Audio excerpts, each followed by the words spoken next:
and central to politics, okay?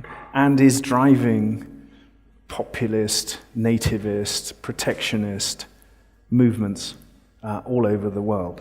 So what we are here to talk about this afternoon is profoundly important at a practical level. It's also profoundly important at a moral level. Okay? Our shared humanity, okay, that transcends a bunch of superficial things. Let's call it our height or our eye color, is incredibly important. And even those of us who might not welcome being described as the children of enlightenment will want to take seriously questions of natural justice and equality of outcome and equality of opportunity. So what we're doing here is really, really important. And I thank you for coming to participate in this conversation, and I thank the symposium for being enlightened enough to put us on the program. It is not normal for me to chair a panel in which I am a minority, but it is entirely to be welcomed, and we should see more of it. We're going to talk for a little while, and then I'm going to open our conversation to include all of you. And what that means is I'm putting you on notice that we would like your questions. In about half an hour, I will turn over to the floor and start asking you to ask us questions. When you ask your question, please tell us who you are, and please, if you can, frame your question in the form of a question. I am enormously fortunate not only to be a minority here, but to have a panel of experts who really are rather extraordinary. You will have read, and I don't know how many of the people who are pretending to work in the room have access to this material, but if you haven't, use Google. We have a panel of serious experts. And I'm not going to read all their amazing achievements, but I am going to tell you just a few things. On my left, Kuniko Inoguchi is a member of the House of Councillors in Japan, chairman of the Special Committee on Okinawa and the Northern Province, and member of the Science Council of Japan, but more importantly, and you'll hear in a second, was one of the pioneers of diversity legislation in her country. Thank you. On my right, Roberta Francis is the co-founder of the Lucy Foundation. Did anyone hear her rather extraordinary 2-minute talk this morning? There's a few people waving. Excellent. Okay, more than a few people waving. You were allowed to applaud. It was great, wasn't it? And I'm going to ask Roberta some questions in a minute. And then last on Roberta's right is Marcela Escobari, who is now a visiting fellow at the Brookings Institute, but was Obama's person in charge of USAID in Latin America. So I have a really rather extraordinary panel. I'm going to try to steer some questions in their direction, but really I want you to have the benefit of their wisdom, so I'm going to keep it as light a touch as possible. And I'm going to start, Kuniko, if I may, by asking you to tell us a little bit about how you changed things in your country and what impact that might have on the Olympics. Wow. Okay, thank you very much. And indeed, I am so honored to be here and to be able to discuss the topic given to us. I was very much irritated with the lack of disruption in my country when I was a student, like many of you. In the end, I became the first gender equality minister of my country. And before that, I taught at one of the best private universities in Tokyo in a faculty of law and political science. I was the first female assistant professor, first female professor, first female dean, and then I became first ambassador to Geneva of Japan with a professorial background. But how I got there, when I was a student, there was no way I could continue with my graduate studies because people were asking, why you're doing political science, why international relations, that's not for girls. So I had to go all the way to the United States and get my degrees. I want to discuss with you what it means to have a global helping hands. Although you are in a community that don't provide you with diverse equality, if there's somebody to help you. I was helped by Rotary Fellowship. I was helped by a professor at Yale University. And I don't know whether he tried to work with a global standard or not. But in the end, I could function in this globalized community as a female student and eventually as a female professor. And then you must try to provide global helping hands to others. So I did all the registrations for gender equality and all that. But then, when I was a gender equality minister, I also was a minister for disabled and handicapped. I was most impressed with the story that Madame Roberta Francis told us this morning.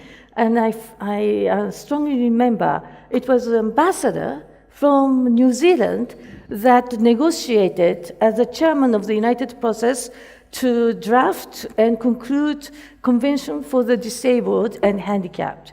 And I remember here again, I tried to work as a disruptor.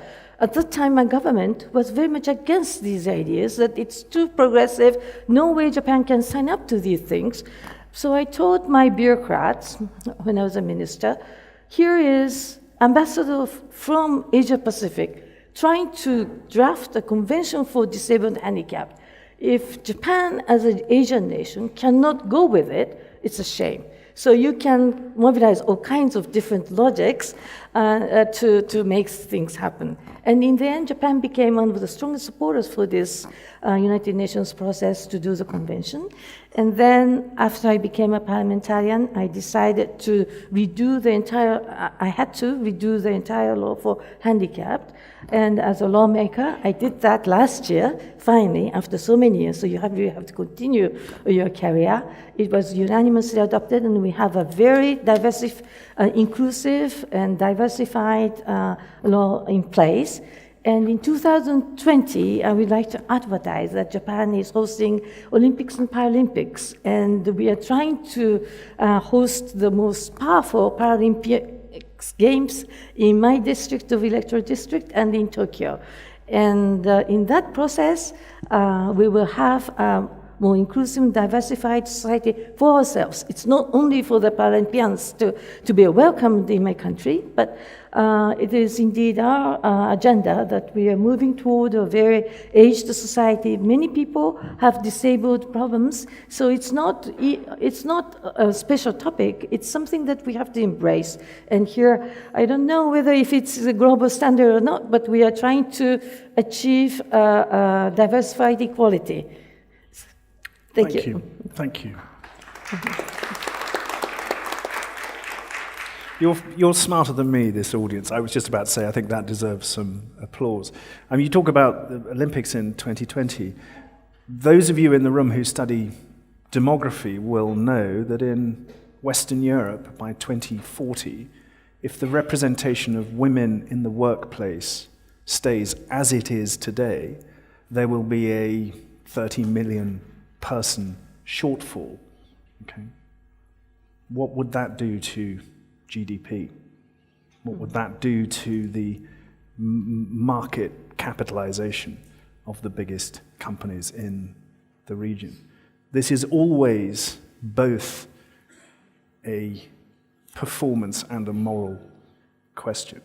And I wanted to turn to Marcela next and ask you about your experience of these things being universalizable and enshrinable in things like the sustainable development goals? Because one of the critiques we often face is, well, it's okay for you in Switzerland, or it's okay for you in North America, or it's okay for you in, then pick your place. But the world moves at different paces, with different priorities, with different norms at different times. And I wonder if you could tell us a little bit about your thinking on that question. Yeah, no, it was interesting thinking about this question, because I think, working on development issues, which is my background, is that countries start from a variety of different places, right? And that can be because of development, where they're in the development process, resources. It can even be, cultural norms, right? Changes have changed by Canton here. But I think we should all aspire to greater equality and inclusion and freedoms. And we all have ways to go, right? Women still, I think, makes 77 cents for every dollar that a man makes for the same job. I think 1 out of 3 women is subject to domestic violence.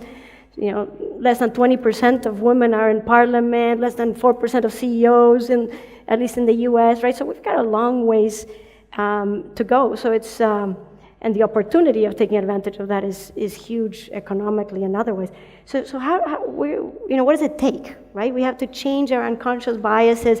We need to change our belief system, right? If we really want an equal society, then, and we believe that's the way the world should be, then we would, hire and pay the same for women. If we really think that women are, just as capable as men, we would elect them as presidents and in boards, right? That's not how it works. Belief systems, we think that belief systems change actions. And I think actually that actions change belief systems. That when you start seeing people, president, parliament, heads, then you start to believe that women are just as capable and able.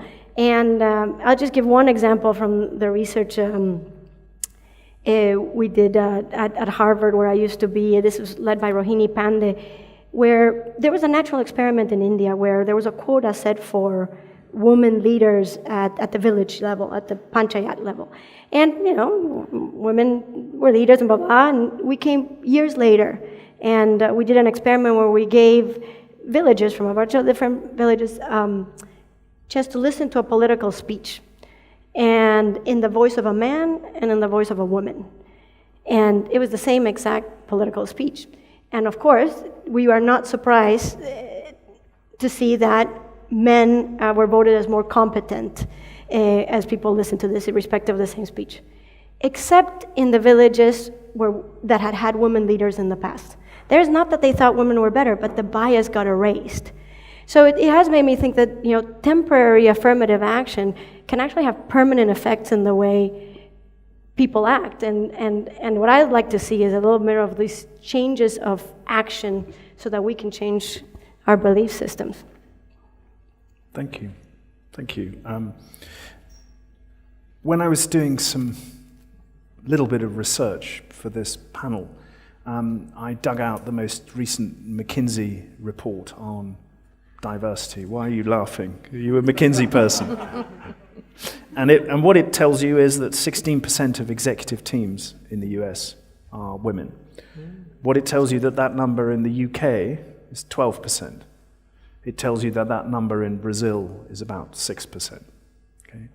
Then I interrogated the same report for some data about disability in executive teams in those 3 places, and I couldn't find any. So I moved beyond McKinsey, and I tried to find any data at all on disability in the boardroom anywhere in the world, and I failed to come up with a single reliable number. And I wonder, Roberta, if you can give us your, as it were, personal perspective on that difficulty I had just in preparing for this conversation.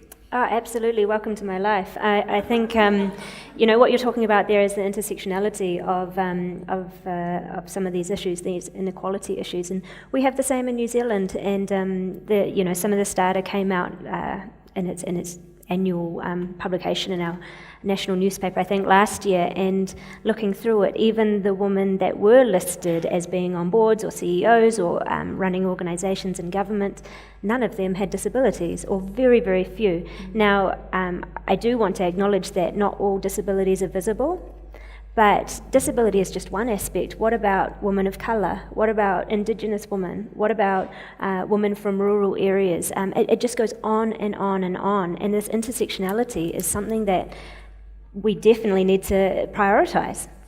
Sorry, I don't want to interrupt, but I just wonder if you could gloss intersectionality for the audience. It may be that everyone's entirely familiar with that movement and that concept, but it may be not. Would you mind? So it's looking at the different diverse human experiences and how these are compounded when they're added up on top of each other. So, you know, I'm thinking about women in New Zealand who are from perhaps the Māori community, our Indigenous people, who identify as disabled and might be from a sexual minority. This is just one example, but when you think of these things together, they don't exist solely alone in a vacuum. They all interplay with each other and affect each other and magnify the marginalisation that in this area. Thank you. I just wondered if I could take a little bit of the temperature of the audience, okay? Knowing that we're at the Gallen Symposium, knowing that there is a strong bias towards corporate effectiveness. I wonder if I could just take a sense of whether the people in the room think that maximum diversity equals maximum corporate efficiency, effectiveness, productivity, profitability, pick your proxy. Who believes that these two things are completely the same thing? One person? No. Half a dozen people. More, but a minority. Who believes that this is a regulatory distraction and that the business of business is business and that's it? One. Okay, so you're in a radical minority, so I hope to hear from you in a second, because I'd like you to explain a little bit about your minority status. Can I talk to that one? Of course you can. No, because this is something I'm particularly interested about, especially looking at employment and organisations. I mean, I'm disabled, I'm a woman, and I run my own social enterprise, and I'm probably the only one, you know, of a very small handful.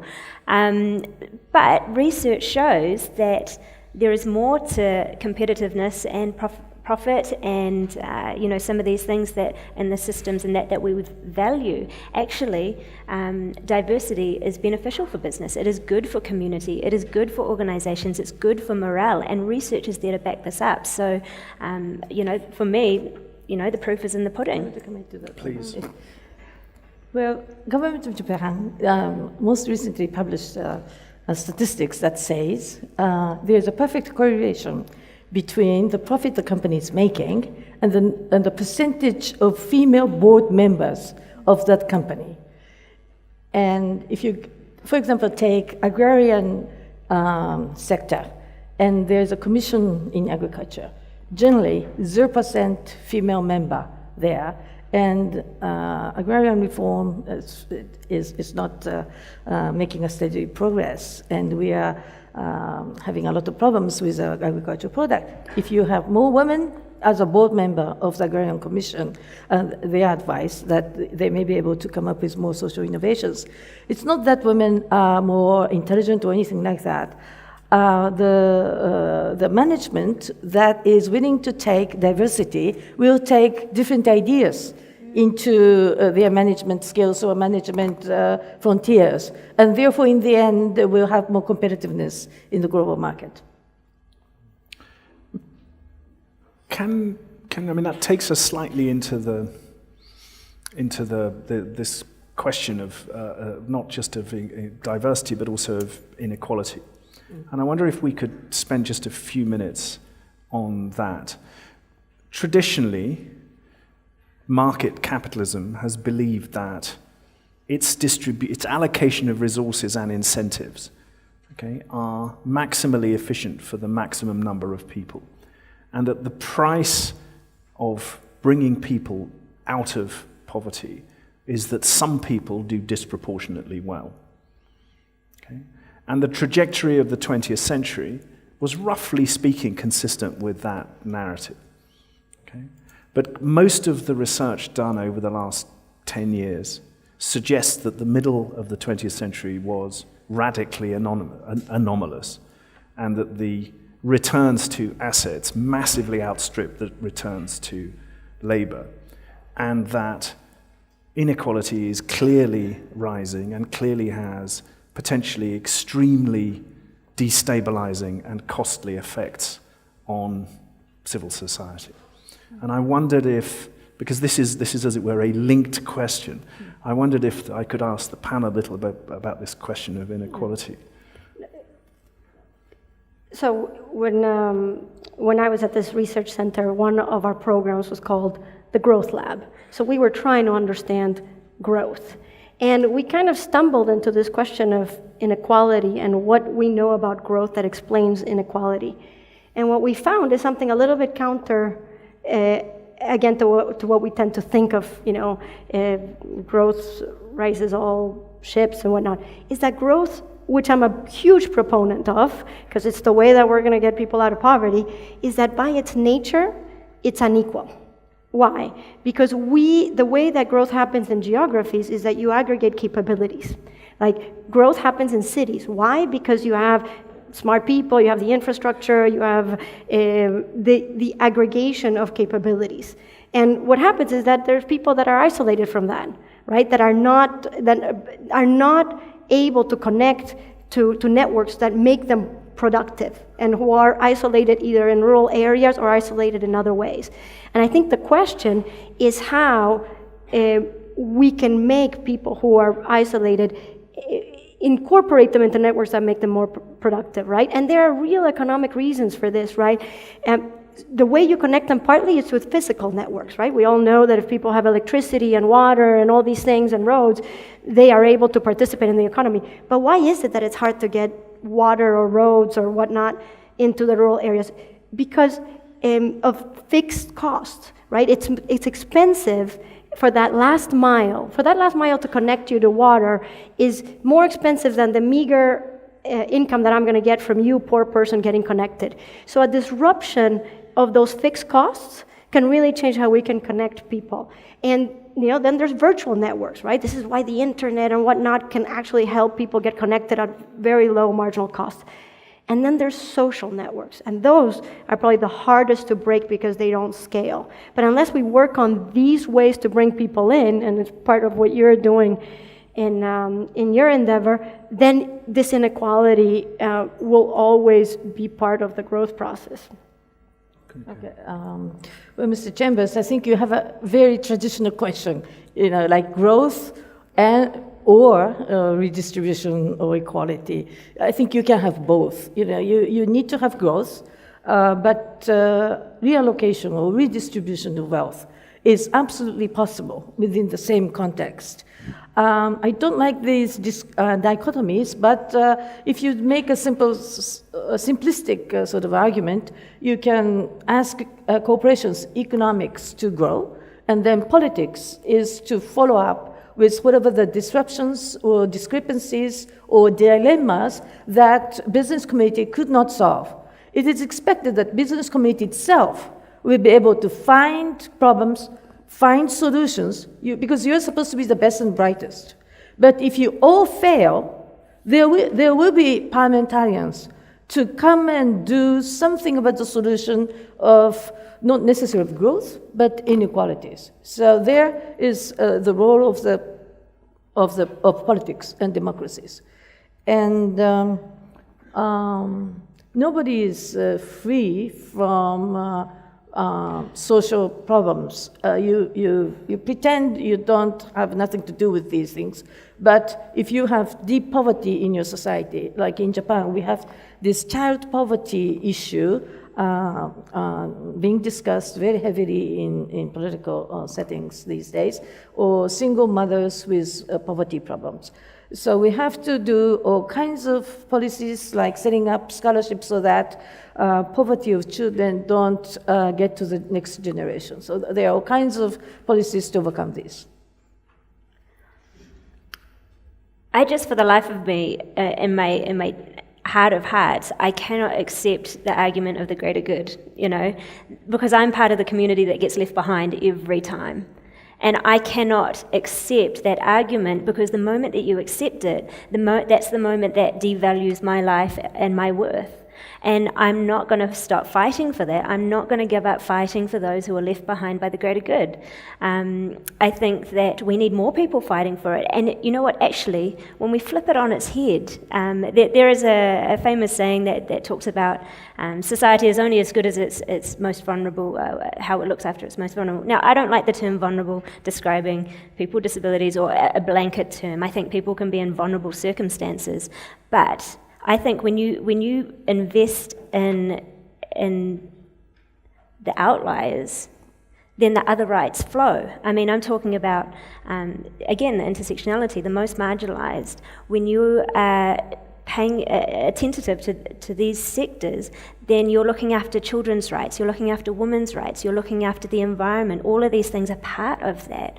And so if we start changing the way we're thinking, and I agree, action, we need action, we need proof, we need women to be in leadership roles, we need people with disabilities to be at the table, we need representation of ethnic minorities and indigenous people. This is where our solutions forward lie. I mean, you think about, for example, organics. Yes, it takes more time, effort, money in the first instance, but the long-term effects are, profound. It's the same for human rights. Sticking with the corporate turn in this conversation, I'd like the panel's view about regulation versus, as it were, responsibility. Whether we think that the incentives are so poorly aligned for everyone to do the right thing, that the only option is to regulate, or whether we should trust I thought it was very interesting this morning, by the way, that big oil was pro-regulation. I don't know how many of you were in the room then. So I'd like your views about whether this is regulation and responsible culture, whether it's one or the other, or something else again. I think you need both. I think I might be in the minority in our new administration, but the most evolved societies have the most regulation. This sense of, the problem is can have poor regulation and good regulation, and the best regulation is very specific and very much aligned with the specific needs of each of the industries.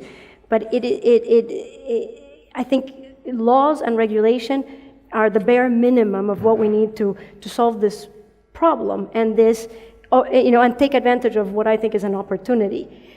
But that doesn't not only not absolve, but I think some of the most interesting innovations are going to come directly from companies, and more so when we talk about these cultural differences, more so multinationals, because if we don't have open borders, people can't vote with their feet what nation I want to be part of with the right rules that will make me thrive. But multinationals kind of do, right? Everybody was for indirect investment, and them being able to choose societies that are more progressive on these thoughts, and that when they enter these societies also uphold these values, they are not only going to be ambassadors of these more progressive values, but they're going to benefit in their bottom line if they are creative on how they are more inclusive, with women, with people in disabilities. And there are incredible examples that we can talk about later of companies who have done that. And they haven't done it progressively thinking, changing belief system. They said, was it Salesforce who said, okay, from this day on, there's no pay difference, and made these changes dramatically. No meeting happens unless 30% of people are women. And they saw the changes in their productivity, in their culture, and all the metrics. So I think we're going to need more of those disruptors showing us that it pays off for this to change. Well, I want to come in. Regulations, well, I would imagine what is more important are the reasons. You have to extrapolate reasons why that is important. You see, it's the intellectual power that should come from St. Gallen or Davos or universities or research institutions. There are 5 R's I want to share with the group. One is reason. It has to be reason-led innovations. But in order for the reason to be understood by wider public, you need good rhetoric. Like, we can discuss about inclusion, diversity of handicap. This audience will embrace that. But if I go to my prefecture, district, and the rhetoric which most people will agree that, all right, we are hosting Olympics, Paralympics Games. Success of Olympics is defined whether Paralympics will be successful. That's the global standard. Now, what's the benchmark for the success of Paralympics? That is to have the entire auditorium filled. Usually, Olympic Games, many people come, not to the Paralympic Games. So let's welcome Paralympians. Those are the political rhetorics. But this gets deep into the people's voters' mind that diversity needs to be embraced. So rhetoric is the number 2R. And then the third one is responsiveness. And the fourth one is result. You have to get the good result. But in order for that, it's not all innovations. You need to do your routines. If you do good routines, you will be an innovator. So those are the 5 R's I want to share. Good reasoning. So that's our incubation here. Then rhetoric. That's for the politicians. Then responsiveness to all innovators and good results. And for that to happen, do daily routines all right. Okay, just a very quick warning. I'm going to come to you for your brilliant and concisely framed questions in a minute or two. And I'm guessing that you are pro better regulation. Yeah, I think so, but I have some thoughts around that, and I haven't quite figured it out yet. I mean, I'm kind of at the start of my human rights journey, and so I don't know everything. So, these are all thoughts that are growing. But I was quite interested this morning in the comments about gender quotas, and that was, I know there has been some discussion over the break about that and the pros and cons, and one thought I did have was, well, who develops the quota? Who says this is what we should have and what we shouldn't have? We have this saying in the disability rights movement, nothing about us without us. So I would say that we need more discussion around regulation, but it needs to be discussion that involves me. I need to be at the table, and I need to be the expert of my life and my life experiences, and offer that as value, not as a dependent or a burden of society who's just the token. Oh yeah, we'll get the disabled girl in, and she can tell us how terrible her life is. No, actually, I bring value to that conversation. Quotas. I mean, yeah, of course, I don't want to be the token person, but at the same time, how on earth am I ever going to get in the door? If the attitude is that I'm a burden and that I don't bring value to a company. Actually, you all who own companies, you need me.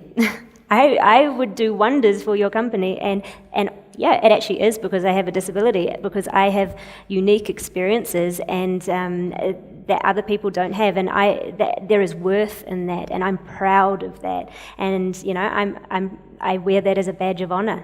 Now, this is not the same for everyone, but yeah, we need more discussion around regulations, but we need the people it affects to be at the table.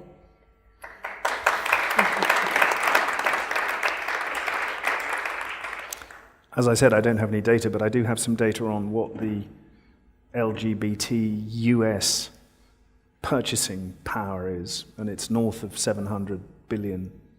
Okay? A category of purchasing power completely and utterly overlooked, ignored, suppressed. And I'm interested too in how the Cold War became the culture wars, and how the culture wars have now pitted this kind of conversation, questions of diversity and inclusion, against questions of trade and market efficiency, instead of as part of questions of trade and market efficiency.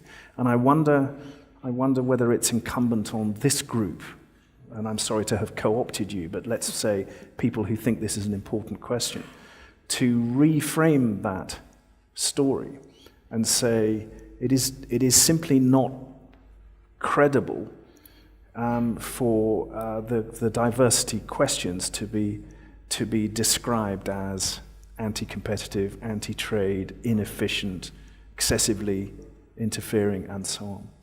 It's just a thought that I'm going to leave hanging and we might come back to.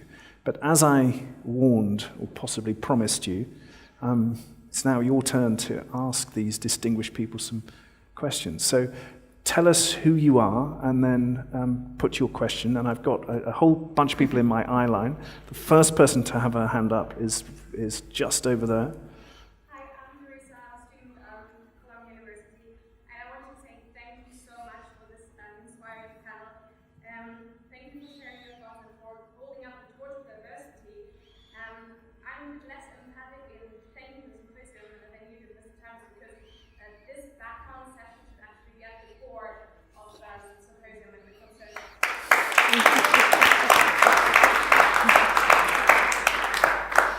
Marcela, you said that from your research and from what you see, you think affirmative actions in some situations might be necessary, even if it's only a temporary measure. So I would be interested in hearing what are the affirmative actions that the symposium should take next year. Good question. You going to start with that, Marcela? Me. I think every little nudge helps, right? And I do think that aspiring, as I know it was brought up earlier, to say, okay, what is it that we want, right? We want this voice to be heard. We want it to be part of the conversation, and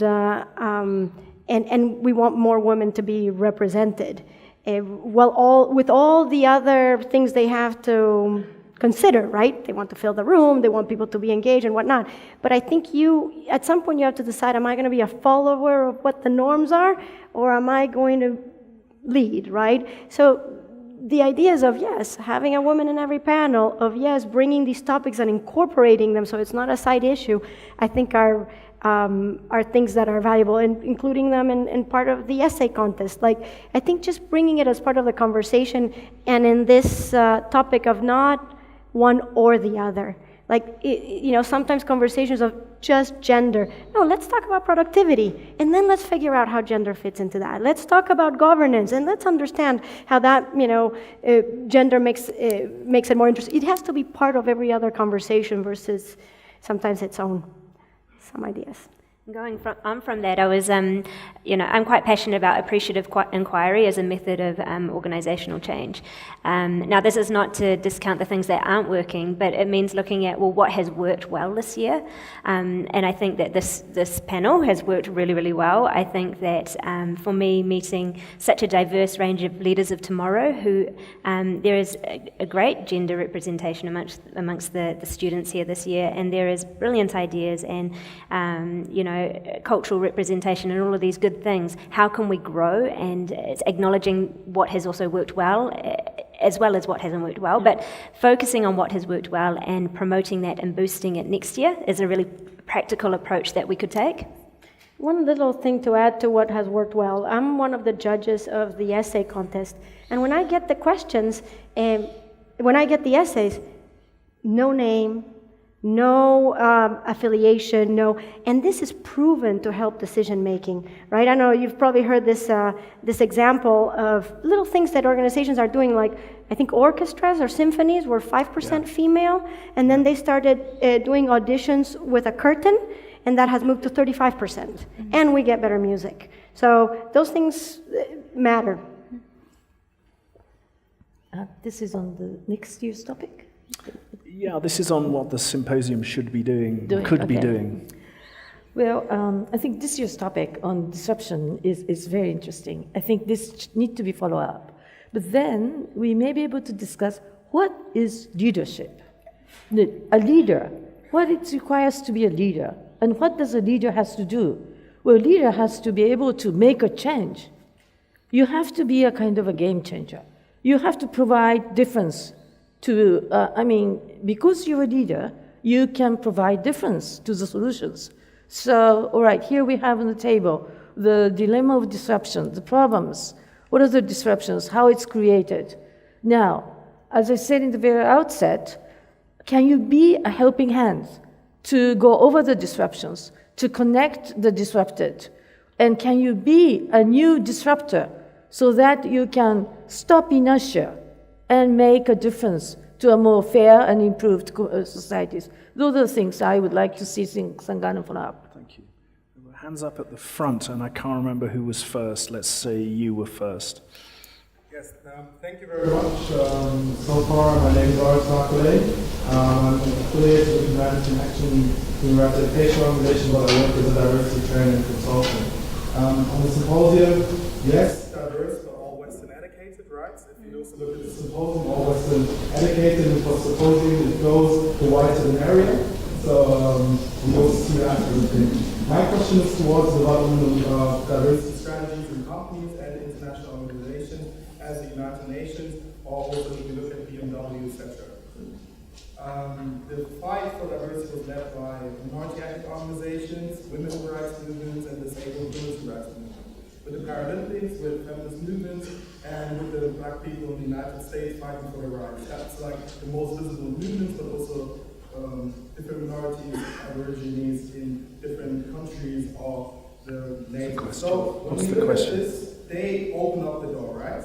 And then what happens is a whitewashing of diversity. So you are calling yourself a minority on stage.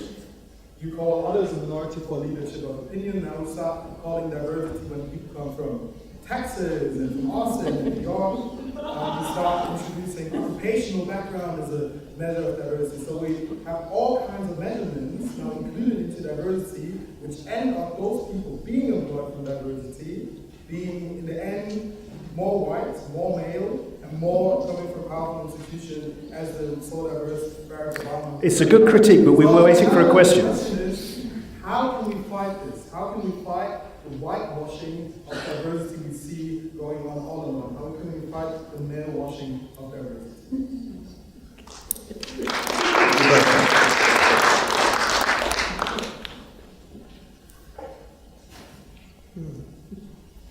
We start now. We start today. We start at the symposium. We create networks. We support each other. I mean, we're talking about a diversity of human experience, aren't we? I mean, everyone has a diverse human experience. So I guess it begins now today with us in a conversation after this. Okay. Sure. Most innovative question. I think that's so important. I mean, to raise a voice of this kind will lead to a new solution. And raising the voice is always very important in diversity. And of course, the content of diversity changes. I mean, coming from Japan, it's very difficult to understand the content of your question because we have so many problems in a very traditional type of diversity problems, more women and a more diverse background. So, but I learned a lot from your question, and I will look forward to finding a good reason to not to get that legitimacy. Yes, just there. Hi, Susan Graham. I'm an engineer and entrepreneur. With the growth of echo chambers and the comfort of people to have the same opinion as you, and being an engineer and noticing that often men find it difficult, uncomfortable to raise topics of feminism or about women because they might say something wrong, they might offend, so they prefer to say nothing. Or, for example, if I wanted to ask something about your leg but I felt so awkward that I just can't do it. How do we set up the communication? How do we set up the spaces, and whether that space is 5 minutes or longer topics, so that people feel that they can ask a challenging question or something that might be quite emotive? How do we do that? Well, for starters, I need to be able to access the space. That's the first thing, is you need to see me, I need to be present, I need to be there, my story needs to be able to be told. And then, once you have those meaningful interactions, then the communication parts are open. But if I can't access that space in the first place, and that goes for any of the diversity that we're talking about. I mean, it could be built environment, it could be a university. If there's not representation, then you'll never have the chance to ask me about my leg, That was my immediate thought. I have no, it's a great question, and something that, I don't know institutionally what we do, but personally, I think I would love for more people to be asking this. I mean, personally, I've been asking myself that question after the US election, right? And really trying to diagnose how we ended up here. Because very easy to, we are not only in the US, but in other places, very polarized. And this is another issue where we're polarized about. And for good reasons. And we're in these cycles of exactly that you explained. So for me, I've been trying to figure out, I need to understand why Middle America, voted the way they did. And I can demonize it, I can stereotype it, I can whatever, but if I really understand it, then I might be able to come up with solutions that help people. Either I will be convinced of things that I didn't see before, and I'll be able to help them get to understand their concerns so that we can deal with the concerns.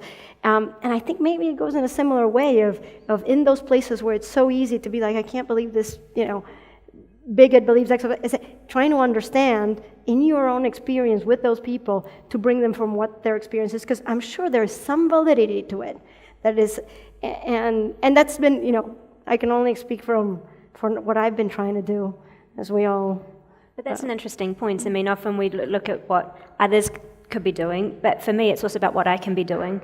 And actually we had this conversation last night, is, well, what can I be doing to facilitate that conversation as well? I'm quick to complain, I'm quick to point out the problems, I'm quick to point out the oppression, yet people can be afraid to talk to someone if they think they're going to have their head bitten off. So it's also about me reflecting on who I am and how I respond to questions and curiosity. Question. You had your hand up right at the beginning, yeah. So, I'm Luana Janot. I am from Brazil, and I run an organization actually to have more racial diversity in the workplace. I really appreciate what you said, by the way. My question is to I just would like you to kind of share what your experience was in terms of experience by doing a ministry for gender equality in Japan. Do you propose quotas in the companies, in the ministry? How do you do it? How do you deal with this issue? Because I think the issue in Brazil for gender and race, I'd like you to share your experience with me. Well, thank you very much for your question. The most important job I had to do is to, first of all, mainstream this idea of gender equality. This was like 10 years ago when I became the minister. And people simply didn't understand what gender equality means, or we had what we call declining birth rate problem, because women could not have home and work together. And so I had to create an environment whereby women could get married and have kids and still keep on working. So mainstreaming the idea was the most important part. And within like half a year, all newspapers began to focus on these issues. I knew as a minister that you alone cannot do everything. You had to make a kind of a conglomerate of ideas that newspapers, academias, medias, local government, governors come in line with this gender equality issues that also setting up more nurseries so that childcare will be done outside home also. Now, as of now, we are trying to do a kind of a soft quota through the bill, but we have not yet succeeded. We may succeed in this particular parliament, in which we are ordinary session of this parliament.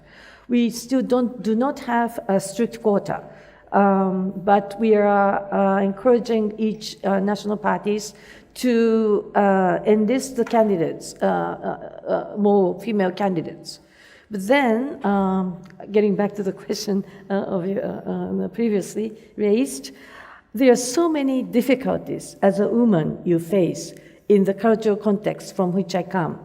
And those stories need to be told, need to be heard, need to be shared with coming up generations, so that they will know the difficulties that the generations above them have gone through. And for example, the quota was not possible. Why was not possible? What were the obstacles that were in front of you? And in the end, would quotas solve the problems? Those are the questions that I had to deal with. After 10 years, I finally came to the conclusion that at this point, a soft quota could work. But in reality, it's more difficult because I just came out of a most difficult election, but I prevailed as a very strongly winning politician in that particular district. But what happens in reality is that now if you are a female incumbent, the party will put another young male candidate as if, female incumbent is not good enough, right? So, I mean, instead of quota or doing any affirmative action, it's the other side of the dynamics that works.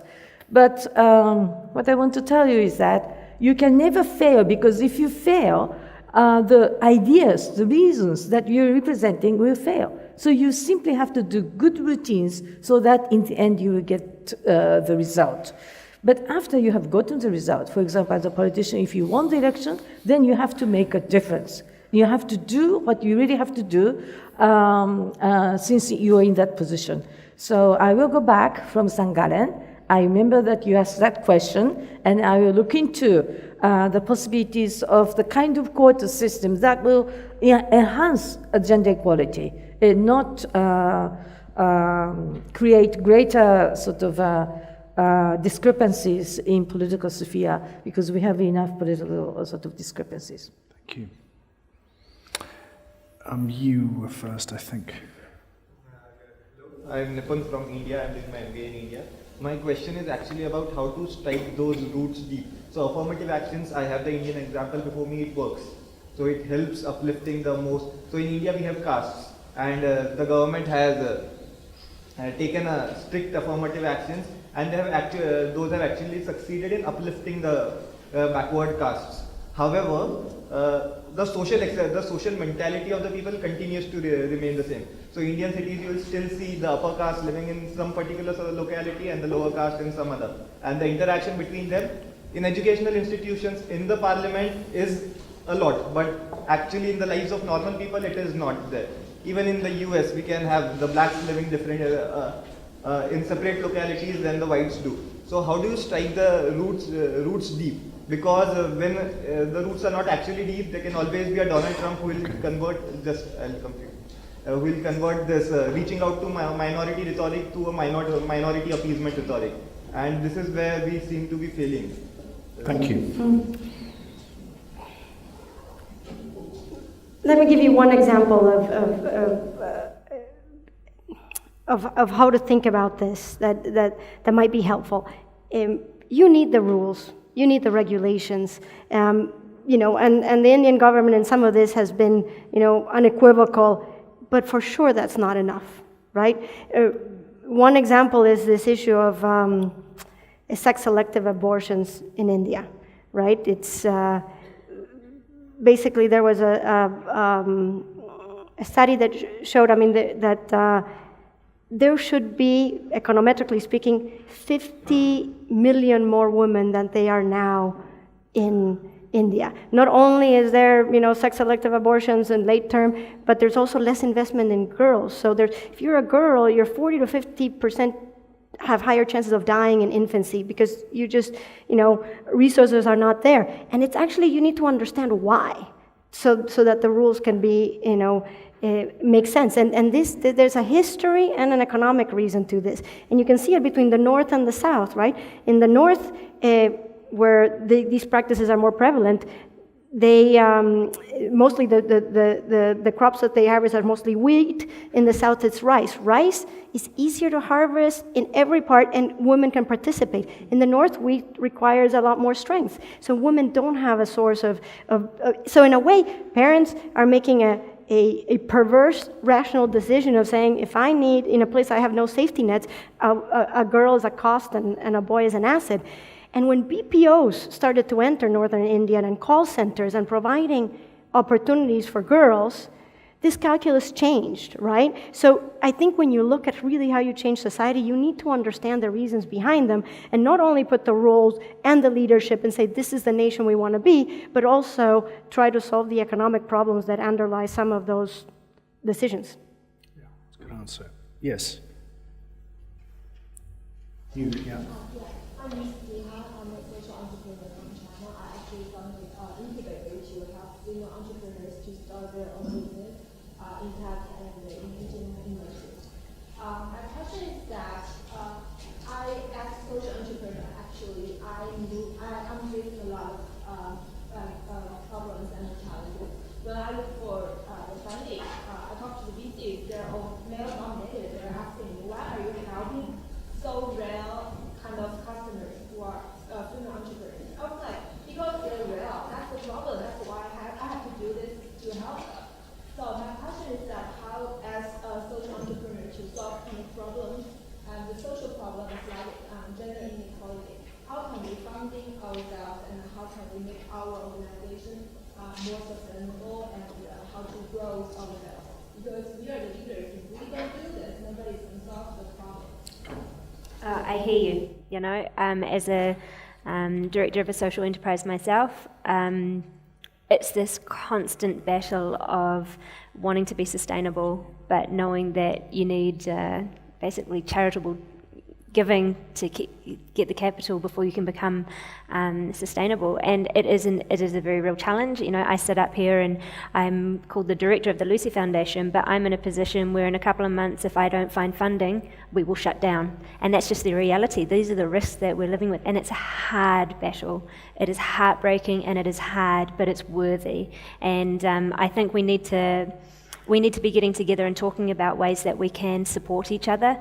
I think that for us, an avenue that we've been looking at is corporate responsibility, because that's in a sense also raising awareness for other people to be doing what you're doing within their businesses. So there are multiple benefits of that, but we need to come up with these systems together, and it starts, again, a conversation here right now with the people at St. Gallen, with the people who are attending today. We need help. We need help. Yeah. Okay, before I take the next set of questions, I'm just going to warn the panel that in about 5 minutes I'm going to come back to you all for some super smart, very wise, uplifting, practicable calls to action for the world and for the symposium, all right? So I will be back to you all asking you for those prescriptions in a minute. But there are some questions stacked up over there. Yeah. So my name is Inoguchi. I'm talking on behalf of the Ignite movement. We created this event in shapes that develop the idea of purpose-driven business. And this is Inoguchi. We talked about leaders as change makers. We talked about how to set up platforms which allow us to create these changes. And I'm a strong believer that creativity is one of the main drives that creates this search for diversity and this search of different ideas, especially specifically in teams. But my question is, how can we develop this creativity in our education, in our work life? And do you have any tips from your life on what creates this movement, what creates this change, and this openness towards diversity? Well, I have a very simple question, answer to you. Diversity is the source of all creativity and civilizations. You know, how the ancient civilization emerged along the big riverside, because rivers at the time, there's no highways, brought diversity, different people, different goods exchanged. And then we had this navigation era, great navigations around the world. People were seeking for different ideas, different goods, merchandise to be exchanged. Now in the 21st century, we are the sailors of great mind. In our mind, we are seeking diversity. We are trying to meet different people. That's why we are here. We traveled very many hours to get here, at least from my country or from Brazil. And we are trying to meet somebody different from those people I meet every day at the parliament. Diversity is the only source of creativity. If you simply talk to similar aged people with similar education in your boardroom, if you don't have good ideas, the next guy to you will not have good ideas. So more women in your boardroom, more handicapped persons or more different ethnic group people, or even within the same ethnic group, different social or life experiences could bring better ideas. Of course, it looks very inefficient in the beginning, but that's your prejudice. It's not inefficient. You get more ideas, so it's very efficient. One other thing to add is just look for being uncomfortable. If you're feeling uncomfortable, you are seeking the right environment. Good. Yes. My name is Diana. I'm a German politician from Berlin, and I'm working for Angela Merkel in the field of transforming political parties to make them more digital and more creative and more diverse again. And I'm wondering what people are doing in your countries to transform to transform the structures of political parties. And I have a specific question to you, Kuniko, because I think that diversity is also about age. And I was wondering if the seniority principle in Japan has an advantage or disadvantage on the field of the age. Yeah, thank you. Okay, that's the next work session I have to do. We have a demographic disruption problem. Japan is the most rapidly aging society. And as the society ages, I can tell Madame Francis that more people face this reality of disability or some kind of handicap, some kind of problems. Now, what Japan is trying to do is to have great social innovations with the demographic disruptions. It's not the end of your era. It's the beginning of a new kind of human society. Now, how can that be created? I will try to talk in the next session because I may not have enough time. But you'll be working, if you wish, in the workplace until you decide you never want to work again. So senior citizens are given opportunities to be employed. And of course, younger people will have full employment right now. We have full employment right now. So we need a very good growth strategy so that unemployment problem, which was raised earlier this morning by the federal councillor of this country, is the most important challenge to our society. But you will not be discriminated by age. You will not be written out of the workplace because of your age. That you'll be able to live in a compact city where you'll have more mobility. So all kinds of new social ideas are now being experimented in many Japanese cities. I would like to invite you to come and see. Yeah, one little thing. So at first, I want to say congratulations for doing what you do, because, we are looking at Angela Merkel and others as, the progressive beacons of our Western world, which I never thought I'd say that, but definitely is, it's something that you should be proud of. And then saying, I'm coming from Washington, D.C., there is nothing that I can add to your conversation. But it's actually true. I spent a year in government, and I was in certain meetings in the Situation Room in Washington, and this is under the Obama administration, where at the highest level, literally half of the room was female. And I had not noticed what that does to a meeting at these high, the head of the Justice Department, the head of Homeland Security, the head of USAID, literally half of these, and we're discussing issues of what are we doing about immigration, how do we handle the Venezuelan crisis, and the nature of the conversation was different by having that room that was obviously by design and with a lot of work, and it's one of the things that I hope really, really has somehow seeped into government and that doesn't get dismantled in this new administration, because better decisions are made when you're able to have that room that way. Okay, we've got time for one more question, provided it is brief. Over in that corner. Yep. Perfect. I'll try to be as brief as possible.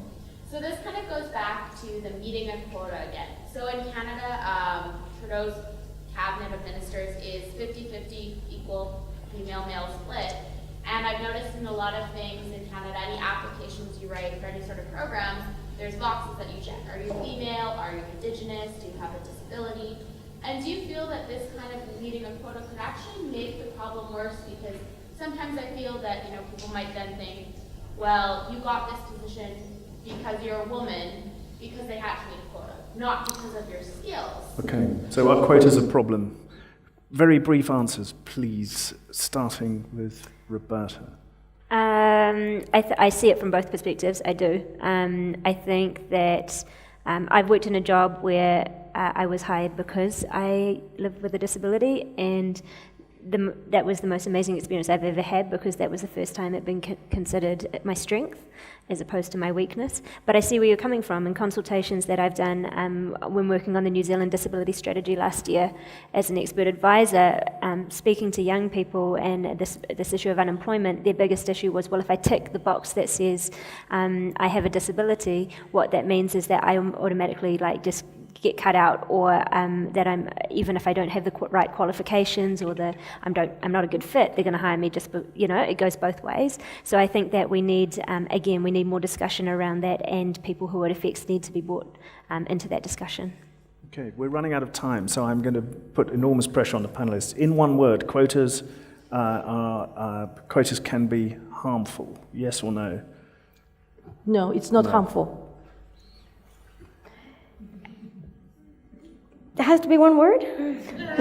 All right, 3. No, okay. I'd say valid concerns, it's going to be abused, there's going to be issues, but I think we have to suck it up.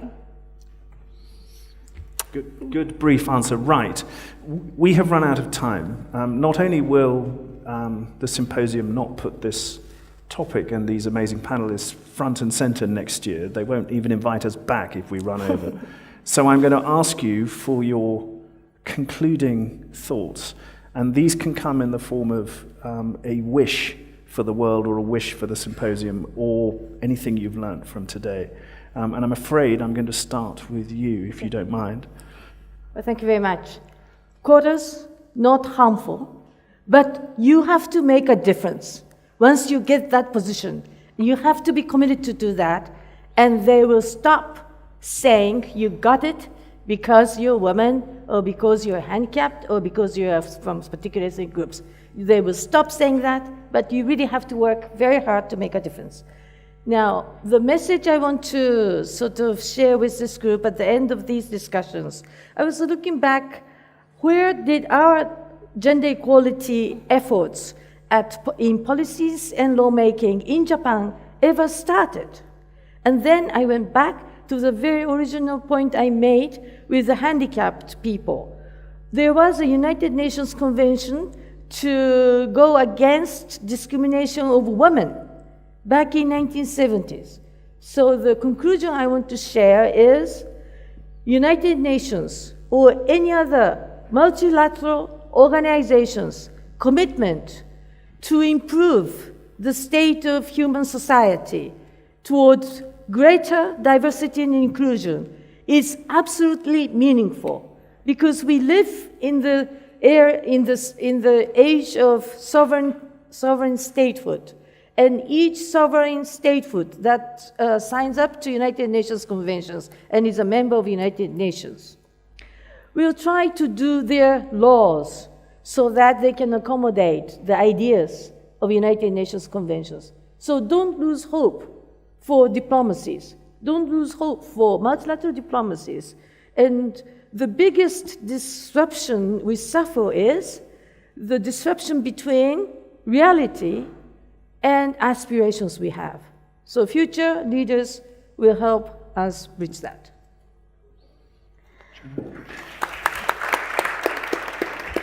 Thank you.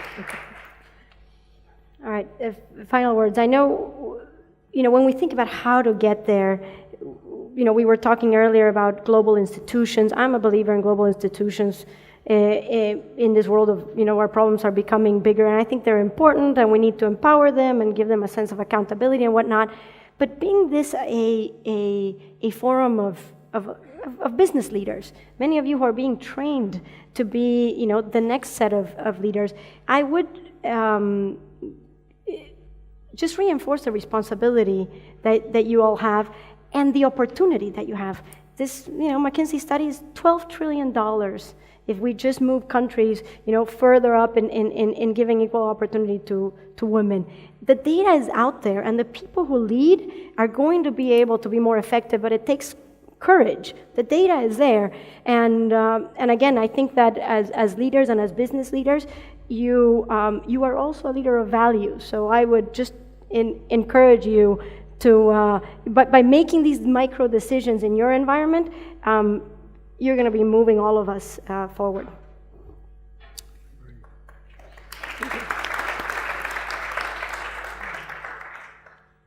Nothing about us without us. I can't say it enough. Nothing about us without us. If it affects us, we need to be at the table. Every single one of you in this room has the potential to seek advice, consultancy, input from people who you might never thought of before. But it affects us. We need to be at the table. Every single person in this room has the capacity to do that.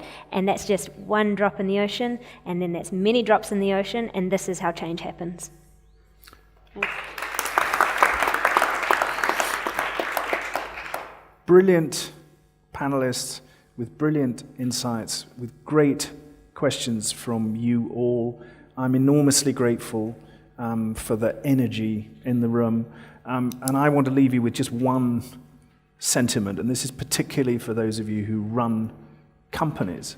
Social justice is not the opposite of business. It's not the opposite of economics. It's not the opposite of politics. It's not the opposite of humanity. It's not the opposite of individual identity. It is all of those things. And the further apart we keep this stuff, the slower our progress will be. Social justice is everything, everywhere, for everyone, in all aspects of human functioning and flourishing. Thank you. Have a good afternoon.